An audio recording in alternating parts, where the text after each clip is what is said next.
بسم الله الرحمن الرحيم والليل إذا يغشى والنهار إذا تجلى وما خلق الذكر والأنثى إن سعيكم لشتى فأما من أعطى واتقى وصدق بالحسنى فسنيسره لليسرى وأما من بخل واستغنى وكذب بالحسنى فسنيسره للعسرى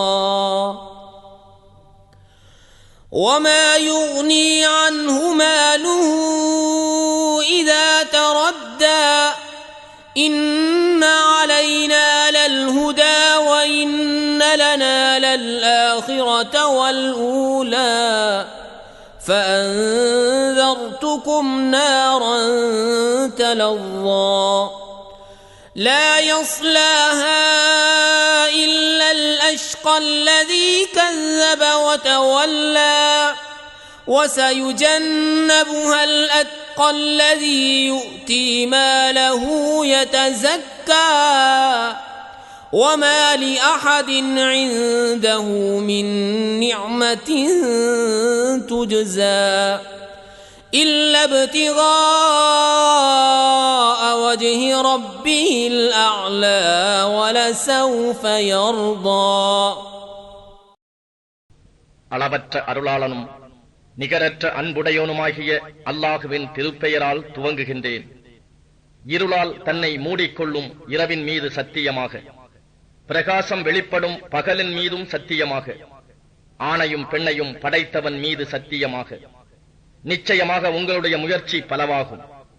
எனவே எவர் தான தர்மம் கொடுத்து தன் இறைவனிடம் பயபக்தியுடன் நடந்து நல்லவற்றை அவை நல்லவை என்று உண்மையாக்குகின்றாரோ அவருக்கு நாம் சொர்க்கத்தின் வழியை இலேசாக்குவோம்.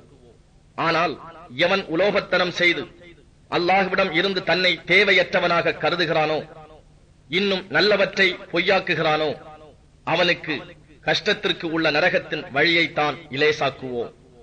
ஆகவே அவன் நரகத்தில் விழுந்துவிட்டால் அவனுடைய பொருள் அவனுக்கு பலன் அளிக்காது.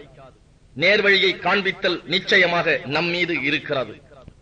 அன்றியும் பிந்தியதும் மறுமையும் முந்தியதும் இம்மையும் நம்முடையவையே ஆகும். ஆதலின் கொழுந்துவிட்டு எரியும் நரக நெருப்பை பற்றி நான் உங்களை அச்சமூட்டி எச்சரிக்கிறேன். மிக்க துர்பாக்கியம் உள்ளவனை தவிர வேறு எவனும் அதில் புகமாட்டான். எத்தகையவன் என்றால் அவன் நம் வசனங்களை பொய்யாக்கி முகம் திரும்பினான்.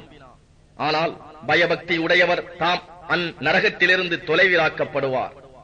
அவர் எத்தகையோர் என்றால் தம்மை தூய்மைப்படுத்தியவராக தம் பொருளை இறைவன் பாதையில் கொடுக்கிறார்.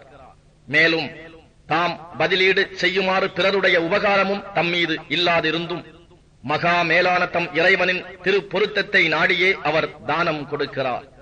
வெகு விரைவிலேயே அத்தகையவர் அல்லாஹுவின் அருட்கொடையால் திருப்தி பெறுவர்.